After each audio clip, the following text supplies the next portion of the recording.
Well, on the African scene in Kinshasa, in recent days there has been protests in Kinshasa, the capital of the Democratic Republic of Congo. The demonstrators are expressing their frustration with Western government, accusing them of not doing enough to stop the violence in the eastern part of the country and prevent Rwanda's alleged involvement in the conflict. The protest took place in front of the embassies of the United States and other Western countries, as well as throughout the city center. Unfortunately, some of the demonstrations turned violent, with flags being burnt and tear gas being used by the police. The conflict in the eastern part of the Democratic Republic of Congo has led to many people being displaced from their homes, seeking refuge in cities like Goma. The M23 rebel group has been making advances in the region, and Rwanda has been accused of supporting them. However, Rwanda denies these accusations, but it is a complex situation as there are many armed groups in the east of the country fighting for control of the valuable mineral resources. In Sudan, amidst the ongoing war, women and girls are acquiring new skills at a combat training camp established in a former schoolyard.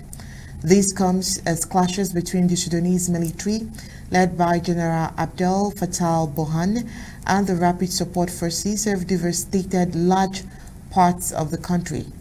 The conflict began in Khartoum and quickly spread, prompting the Sudanese army to call on civilians to take up arms. At the training camp in Port Sudan, women are being taught drills and how to use weapons like the AK-47 assault rifles. Well, according to reports, some attend to support their conscripted family members, while others aim to defend themselves and their loved ones. The situation remains dire, with thousands of lives lost, millions displaced, and millions more seeking refuge in neighboring countries. There have been efforts to find a peaceful resolution to the conflict in Sudan. Negotiations and peace talks involving various stakeholders and international mediators have been ongoing, although not very fruitful. We hope that these negotiation efforts reach a comprehensive and inclusive agreement that addresses the root cause of the conflict and establishes a sustainable peace. Meanwhile, in Madagascar, Madagascar's parliament has recently passed a law allowing for chemical and surgical castration as a punishment for those convicted of raping minors. These moves has drawn criticism from international rights groups, while activists argue that it serves as a deterrent arrest against a prevalent rape culture. The law, which still needs to be ratified, aims to address the increase in child rape cases in the country. Offenders who rape children under 10 may face surgical castration, while those who get children between 10 and 13 could be subjected to surgical or chemical castration.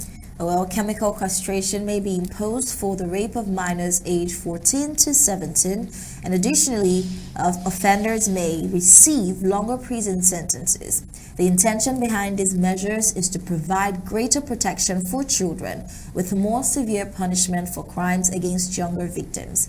Chemical castration has been implemented in several countries as a measure to reduce sexual offenses. Studies have shown mixed results in terms of effectiveness, but then a lot of countries report a decrease in recidivism rates. And well, coming up next is the Global Report.